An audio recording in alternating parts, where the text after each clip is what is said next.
Hotel राजमहल chapter 2 तुम नहीं। Hotel राजमहल chapter 2 तुम नहीं भाग सकते। दादाजी दहशत से विशाल के अगल बगल देखने लगते हैं और विशाल से कहते हैं, तुम यहां अकेले नहीं आए हो विशाल।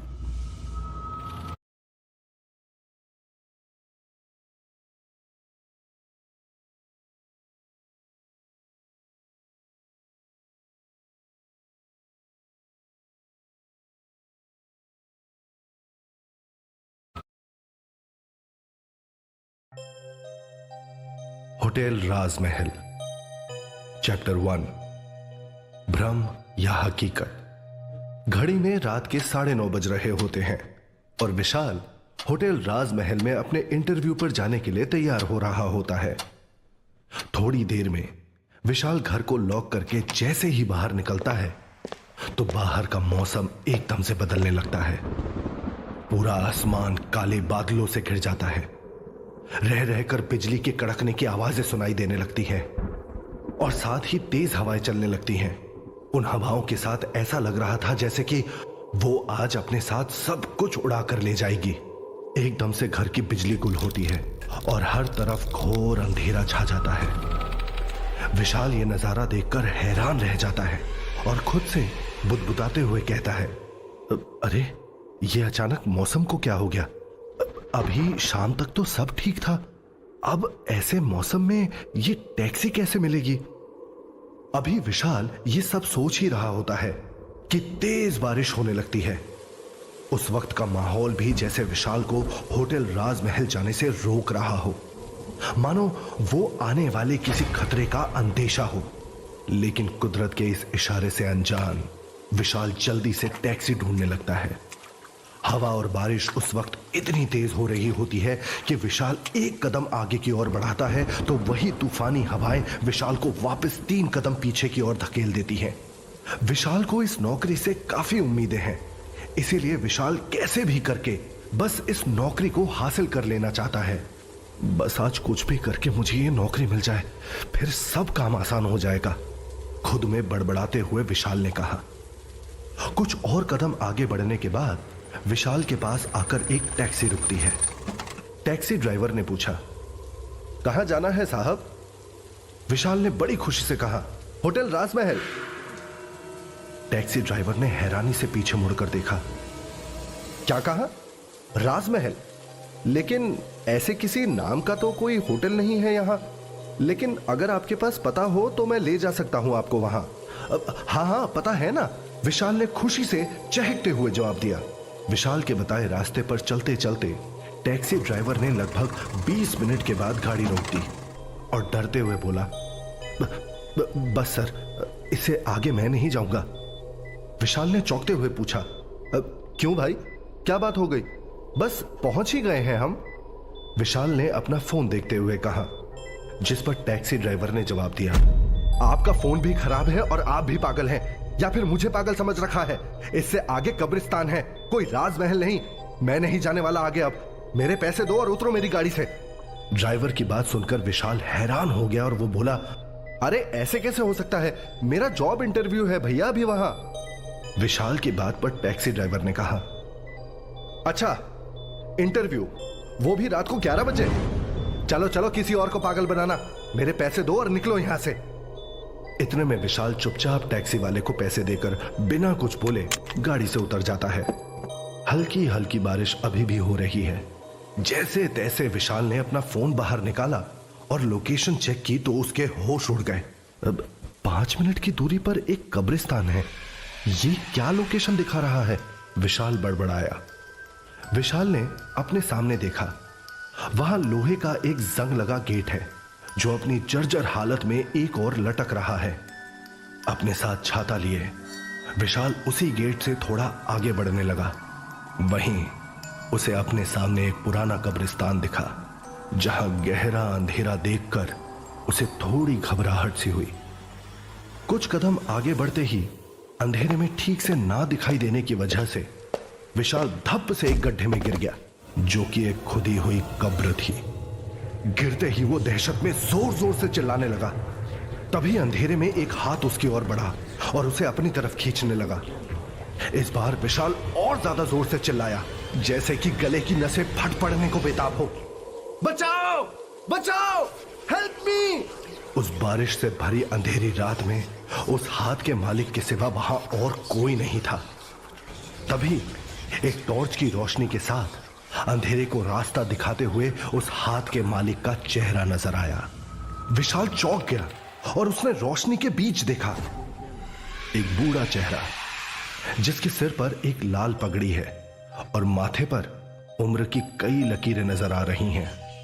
वहीं आंखें इतनी ज्यादा गहरी कि जैसे उनमें कई राज दफन हों। अपने एक हाथ में एक डंडा पकड़े हुए वो विशाल की ओर घूर घूर कर देख रहा है। अपने पहनावे से वो बूढ़ा शख्स विशाल को इस कब्रिस्तान का चौकीदार मालूम हुआ। खुद को संभालते हुए पहले तो विशाल कब्र से बाहर निकला और थोड़ा घबराते हुए उस बुजुर्ग से पूछा, अरे चाचा, क्या आप मुझे बता सकते हैं कि ये होटल राजमहल कहां है? होटल राजमहल का नाम सुनते ही उस बुजुर्ग की आंखों में एक दहशत नजर आने लगी और घबराहट में अपनी आंखें बड़ी करते हुए उस आदमी ने विशाल के थोड़े नजदीक जाकर कहा, भाग जाओ यहां से। तभी वहां जैसे ठंडी और तेज हवा का एक झोंका सा आया और वो बुजुर्ग बेहद डर गया और उसने विशाल को धीमी गहरी आवाज में कहा, अपनी जान बचाना चाहते हो तो चले जाओ यहां से, जाओ, भाग जाओ, अभी भाग जाओ यहां से। इतना कहकर वो बुजुर्ग आदमी कब्रिस्तान के अंदर फैले अंधेरे में कहीं गुम हो गया। विशाल उस बुजुर्ग की ऐसी बातें सुनकर थोड़ा सहम सा गया। कोई पागल वागल लगता है शायद, विशाल ने अपने मन को समझाते हुए कहा। फिर उस बूढ़े चौकीदार को नजरअंदाज करते हुए विशाल वहां से थोड़ा मुड़ा और अपनी घड़ी में टाइम देखने लगा। उस वक्त घड़ी के कांटे 10:59 बजने का इशारा करते हैं। विशाल झल्लाते हुए बोलता है, अरे यार, ये तो इंटरव्यू का टाइम होने वाला है और अभी तक मुझे होटल भी नहीं मिला है, अब मैं क्या करूं? अभी विशाल ये सब सोच ही रहा होता है कि घड़ी में 11 बजते हैं और अचानक से एक तेज ठंडी हवा का झोंका विशाल को महसूस होता है। ऐसा लगता है मानो एक पल के लिए सब कुछ थम गया हो और देखते ही देखते वहां के माहौल में एक अजीब सी गंध फैल जाती है। ओहो, कितनी गंदी बदबू है ये। अभी विशाल अपने आसपास हुए बदलाव को महसूस कर ही रहा होता है कि विशाल की नजर सामने खड़ी एक महल नुमा बिल्डिंग पर पड़ती है। अरे वो रहा सामने मेरी सारी मुश्किलों का हल, होटल राजमहल। खुशी से चिल्लाते हुए विशाल ने कहा। एक बड़ी सी सफेद रंग की बिल्डिंग, जिसे देखकर ऐसा लग रहा है मानो बदलते समय के साथ होटल ने भी अपने ऊपर बहुत कुछ झेला हो। उस होटल का रंग समय के साथ पीला पड़ गया है और होटल राजमहल का बोर्ड भी टूटा हुआ है, जिसमें से महल गायब है और बचा हुआ है तो सिर्फ राज, अनगिनत राज। एक पल के लिए विशाल ये देखकर चौंक जाता है और उसे अपने सामने होटल का बड़ा सा दरवाजा नजर आता है। वो दरवाजा किसी किले के दरवाजे की तरह 10 फीट ऊंचा और 6 फीट चौड़ा होता है। विशाल ने जैसे ही होटल के दरवाजे को छुआ, वो बस अपने आप ही खुलता चला गया और अंदर से राजमहल में पसरा सूनापन ठंडी हवा के झोंके के साथ आया, जो विशाल को एक सिहरन दे गया। दरवाजा खोलते ही जो नजारा विशाल ने देखा, वो उसने अपने सपने में भी नहीं सोचा था। बिल्कुल अपने नाम की तरह दिख रहा है वो पूरा राजमहल। विशाल जैसे ही होटल के अंदर गया, होटल का दरवाजा पीछे अपने आप ही बंद हो गया। विशाल को थोड़ी हैरानी हुई कि यह दरवाजा खुद से खुलकर खुद ही कैसे बंद हो गया। विशाल ने आगे देखा तो अचानक होटल की लाइटें जगमग जगमग होकर बंद हो गईं। पूरे होटल में गहरा अंधेरा छा गया था। विशाल को कुछ समझ नहीं आया कि अचानक से ये क्या हो गया।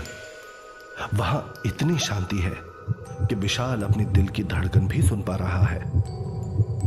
तभी विशाल ने हिम्मत करके कहा, कोई है क्या यहां? हेलो। विशाल बस इतना ही बोल पाता है कि एकदम से पूरे होटल की लाइट्स वापस जल जाती हैं, मानो वो होटल विशाल की बातें सुन रहा हो। विशाल आगे बढ़ा तो उसने देखा कि पूरे होटल में सफेद रंग का मखमल का कालीन बिछा हुआ है। होटल की दीवारों पर टंगी तस्वीरों की ओर देखकर तो विशाल की आंखें बड़ी हो गई।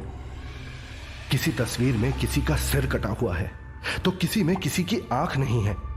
पूरे होटल में विशाल को अजीब सी फूलों की डेकोरेशन नजर आती है। विशाल ने ऐसे फूल अपनी जिंदगी में कभी नहीं देखे होते, इसीलिए विशाल उन फूलों को देखने के लिए उनके करीब जाता है। पर उन फूलों की गंध से विशाल का सर चकरा जाता है। वहां से दूर जाते हुए विशाल धीमे कदमों से आगे की ओर बढ़ता है। इतने बड़े होटल में ना तो विशाल को कोई गेस्ट नजर आता है और ना ही कोई स्टाफ। रिसेप्शन को ढूंढते ढूंढते वो आगे की ओर बढ़ता जाता है। विशाल चलते हुए एक बहुत बड़े गलियारे तक पहुंच जाता है, जहां उसे बाईं ओर सीढ़ियां नजर आती हैं। वहीं दाईं तरफ एक दीवार पर एक बहुत बड़ा शीशा लगा हुआ है। विशाल गौर से उस शीशे में देखने लगता है। तभी विशाल को अपने साथ साथ 2-3 लोगों के अक्स नजर आते हैं, जिनका चेहरा जला हुआ है। चेहरे पर जहां तहां से मांस के टुकड़े गिरते जा रहे हैं।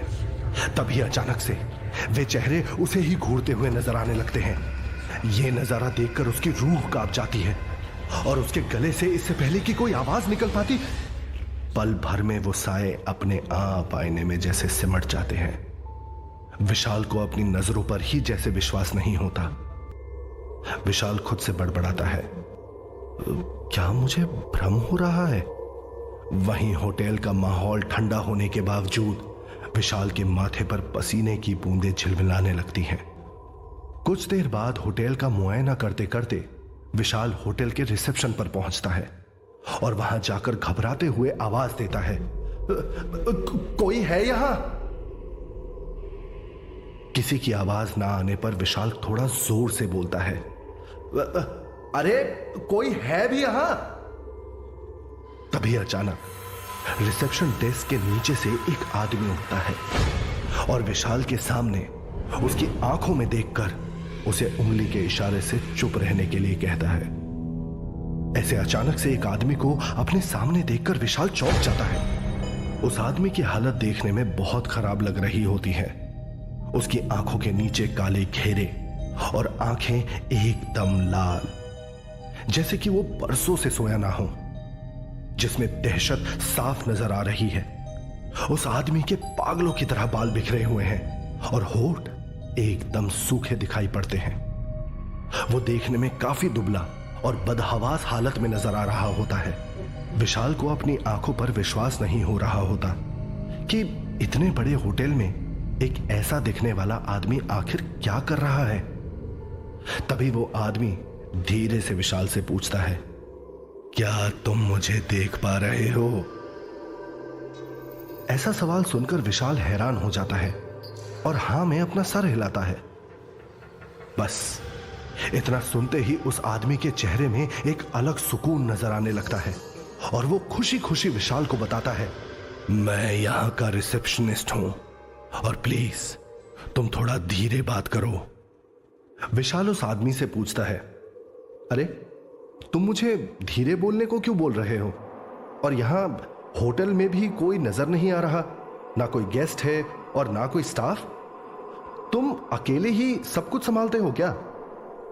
विशाल की सारी बातों को इग्नोर करते हुए उस आदमी ने विशाल से पूछा, तुम यहां नौकरी के लिए आए हो? विशाल के हां कहते ही उस रिसेप्शनिस्ट ने एक कागज में कुछ लिखा और विशाल की ओर बढ़ाया। उस कागज पर लिखा था कि सामने टंगे बोर्ड पर अपना नाम लिखो। विशाल उस कागज को पढ़कर थोड़ा हैरान हो गया। फिर विशाल पीछे मुड़ा और उसे एक बोर्ड दिखाई दिया। विशाल बोर्ड के पास गया और उस पर अपना नाम लिख दिया, विशाल वर्मा। विशाल ने बोर्ड पर जैसे ही अपना नाम लिखा, पूरे होटल और विशाल को ऐसा महसूस हुआ मानो वो जगह एक बार पूरी की पूरी हिल गई हो। विशाल का सर चकरा गया और उसके पूरे शरीर में एक सिहरन सी दौड़ गई और विशाल ने जैसे ही पीछे मुड़कर देखा, रिसेप्शन पर खड़ा वो आदमी जोर से चिल्लाया, अब सब तुम संभालो, मैं तो चला। और झट से वो आदमी वहां से भागने लगा। उस आदमी को देखकर ऐसा लगा मानो वो किसी काला पानी की सजा से आजाद हो गया हो। विशाल ने उस आदमी को भागते हुए देखकर पूछा, अरे सुनो, ऐसे कहां भागे जा रहे हो? लेकिन वो आदमी तो ऐसे भागा जैसे उस आदमी ने कुछ सुना ही ना हो। विशाल ने फिर बोला, अरे मुझे बताओ तो सही, मुझे करना क्या है? लेकिन तब तक वो आदमी होटल से बाहर निकल चुका था। विशाल खुद से बड़बड़ाया, अजीब आदमी है, ऐसे भागा जैसे सामने भूत देख लिया हो। विशाल रिसेप्शन की ओर मुड़ा तो विशाल को वहां एक नोट नजर आया जिस पर लिखा था, reach room number 703 of 7th floor for interview. Vishal 7वें फ्लोर पर जाने के लिए लिफ्ट ढूंढने लगा और उसे अपने सामने लिफ्ट दिखाई दी। उसने बटन दबाकर लिफ्ट खोली और 7 नंबर प्रेस किया। धड़ाम की आवाज से लिफ्ट चली और अंदर की लाइट्स अपने आप जलने बुझने लगी। लाइट्स दोबारा से जली और उसे अपने सामने कुछ 7-8 लोग नजर आए। जैसे ही उसने उनके चेहरों की तरफ देखा, सब कुछ तो था सिवाय उनके आंखों के। डर के मारे विशाल का बुरा हाल हो गया। उसे ऐसा लगा जैसे उसका दम घुट रहा हो। तभी लाइट्स दोबारा से बंद हो गई और फिर जब लाइट्स जली तो उसे वहां कोई नजर नहीं आया। तभी लिफ्ट रुककर खुल गई और विशाल ने रूम नंबर ढूंढने के लिए इधर उधर देखा और विशाल को दाईं तरफ में रूम नंबर 703 दिखाई दिया। थोड़ा आगे बढ़ते ही एक तेज हवा का झोंका आया और हवा में एक औरत की आकृति उभरने लगी। विशाल कुछ भी समझ नहीं पा रहा था कि आखिर उसके साथ हो क्या रहा है। तभी उस आकृति ने विशाल के कान के पास आकर कहा, आखिरी मौका है, भाग जाओ यहां से। जैसे ही उस ओर विशाल ने देखा, वो आकृति पल भर में दीवार में देखते देखते समा गई। विशाल के पैरों तले जैसे जमीन खिसक गई हो। उसके हाथ पैर कांपने लगे। उसे अचानक से ठंड महसूस होने लगी। जैसे तैसे खुद को संभालते हुए विशाल आगे बढ़ने लग जाता है। उसके साथ ही उसके मन में बहुत से सवाल चल रहे हैं, मगर विशाल उन सबको दरकिनार करके तेज तेज कदमों के साथ उस कमरे की तरफ बढ़ जाता है। विशाल उस कमरे के बाहर जाकर जैसे ही नॉक करने के लिए अपना हाथ उठाता है तो कमरे का दरवाजा खुद ब खुद खुल जाता है। विशाल धीरे से कमरे के अंदर दाखिल होता है। उसे वहां अंदर कमरे में कोई नजर नहीं आता। विशाल हैरान होकर इधर उधर देखने लगा कि तभी विशाल की नजर सामने खुले हुए दरवाजे पर गई, जहां से उसे पानी की आवाजें सुनाई दे रही होती हैं। और जैसे ही विशाल उस दरवाजे के अंदर गया, वहां का नजारा देखते ही विशाल के होश उड़ गए। अंदर एक बला की खूबसूरत लड़की बाथ टब में नहा रही होती है और धीमे धीमे कोई गाना गुनगुना रही होती है। विशाल उसे देखकर बस देखता ही रह जाता है। एकदम कोरी त्वचा, सुंदर बड़ी बड़ी सजीली आंखें, गुलाब से नरम होंठ, ठुड्डी पर एक काला तिल, और वो लड़की बाथ टब के अंदर झाग से लिपटी नहा रही होती है। उसका आधा बदन साबुन के झाग में लिपटे होने के बावजूद भी नजर आ रहा होता है। उस लड़की की मखमली बदन की खूबसूरती ऐसी थी कि जिसे देख एक हल्की सी सिसकारी विशाल के मुंह से निकल जाती है। तभी विशाल खुद पर काबू करते हुए अपनी नजरें वापस दरवाजे की ओर मोड़ लेता है। वो लड़की विशाल को उसका बदन देखते हुए देख लेती है और विशाल से पूछती है, अरे आ गए तुम, जरा अपने बारे में कुछ बताओ। सॉरी मैम, मुझे पता नहीं था, दरवाजा खुला था और मैं गलती से यहां आ गया। लड़की ने कहा, नहीं नहीं, कोई बात नहीं, एक काम करो, तुम अपने बारे में बताना शुरू करो, मैं सुन रही हूं। विशाल ने अपने बारे में बताना शुरू किया। मेरा नाम विशाल वर्मा है। मुझे अपने पापा की दुकान नहीं संभालनी, अपना एक कैफे खोलना है। अभी कॉलेज की 1 साल की पढ़ाई बाकी है, पर मुझे काम करना है। मुझे खुद अपने दम पर कुछ करके खुद को सबके सामने साबित करना है, जिसके लिए मैं कुछ भी कर सकता हूं। विशाल की बातें सुनकर वो खूबसूरत लड़की जो कि होटल राजमहल की मालकिन होती है, काफी इंप्रेस हो जाती है। तभी वो लड़की अचानक से बाथटब के बाहर बिना कपड़ों के निकल जाती है। विशाल उसे नीचे से ऊपर तक देखने लगता है। उस लड़की का गोरा मखमल सा कोमल बदन, खूबसूरत गोरे पांव, लंबी पतली पतली नाजुक टांगे, सुंदर वृत्ताकार नाभि, बेहद खूबसूरत गोल उभार, पतली लंबी सी गर्दन जिसके बीचों बीच एक तिल होता है जो उसकी खूबसूरती को और बढ़ा रहा होता है, उसके कुछ कहते लब, गालों पर डिंपल और झील सी गहरी आंखें। ये सब देखकर विशाल जैसे पागल सा हो जाता है और उसके बदन में एक आग सी लग जाती है। विशाल की नजर मालकिन के बदन से हट ही नहीं रही होती। एक तरफ उसका दिल उसे उस लड़की से जाकर लिपट जाने को कह रहा होता है और दूसरी तरफ उसका दिमाग उससे दूर देखने को कह रहा होता है।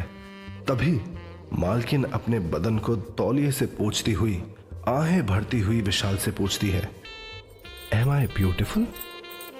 विशाल, जो कि अपने ख्यालों में उस लड़की से बेहद प्यार कर रहा है, उसके होठों को चूम रहा है, फटाफट कहता है, यस, एक्सट्रीमली ब्यूटिफुल।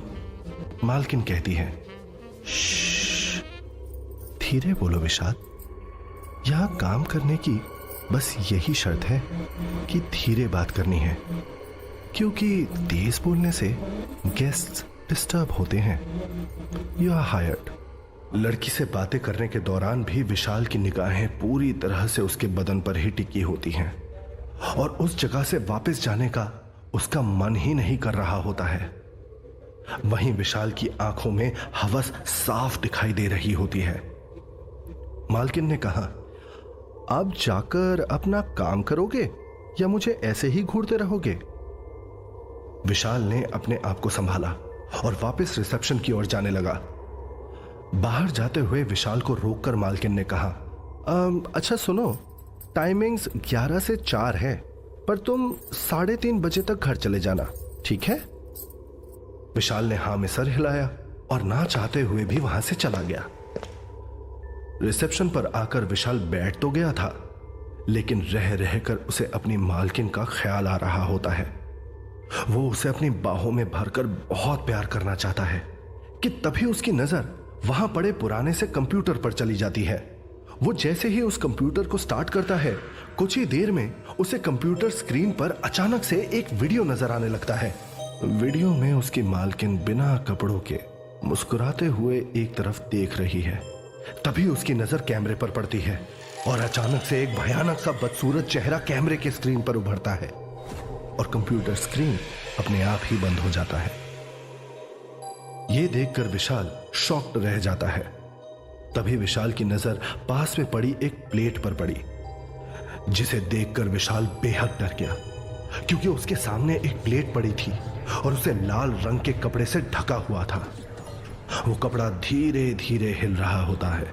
विशाल डरते डरते वो कपड़ा हटाता है और सामने देखकर उसे अपनी आंखों पर भरोसा नहीं होता। उस प्लेट पर एक आदमी का कटा हुआ सर पड़ा होता है और उस पर कीड़े भिन भिना रहे होते हैं। यह देखकर विशाल अपनी कुर्सी पर चढ़कर बैठ जाता है और डर के मारे ना चाहते हुए भी जोर से चिल्लाता है। तभी उसे चारों तरफ से श्श की आवाज सुनाई देती है। विशाल की आंखों में दहशत तैरने लगती है और वो चारों तरफ नजर घुमाता है, पर उसे कोई नजर नहीं आता। यह देखकर विशाल की हालत खराब हो जाती है और तभी वहां लगी वॉल क्लॉक बजने लगती है और विशाल घड़ी की तरफ देखता है तो 3:30 बज रहे होते हैं। विशाल फटाफट अपना बैग उठाकर होटल से बाहर की ओर जाने लगता है। विशाल तेजी से होटल के दरवाजे तक दौड़ता है। विशाल जैसे ही दौड़ रहा होता है, उसे अगल बगल से अजीब अजीब आवाजें आने लगती हैं। अपने साथ साथ विशाल को किसी और के दौड़ने का एहसास भी होता है। किसी की तेज सांसों की आवाज सुनाई पड़ती है। विशाल तभी दरवाजा खोलकर बाहर आ जाता है। तेजी से दौड़ने के कारण वो बाहर आकर गिर जाता है। तभी होटल का दरवाजा धप की आवाज से बंद हो जाता है। जैसे कि किसी ने खुद से उसे बंद किया हो। अपने आप को संभालते हुए विशाल खड़ा होता है और अपने कपड़े ठीक करता है। डर के कारण विशाल गहरी सांसें ले रहा होता है। वहीं रुककर विशाल टैक्सी की वेट करते हुए सोचता है, ये सब अभी क्या हुआ मेरे साथ? मुझे तो लग रहा है मुझे इस जॉब के लिए मना कर देना चाहिए। तभी विशाल को होटल के अंदर से बहुत से लोगों के रोने और चीखने की आवाजें आने लगती हैं। अंदर क्या हो रहा है यह देखने के लिए विशाल अंदर चला जाता है। अंदर का नजारा देखकर विशाल हक्का बक्का रह जाता है। चारों तरफ आग लगी होती है।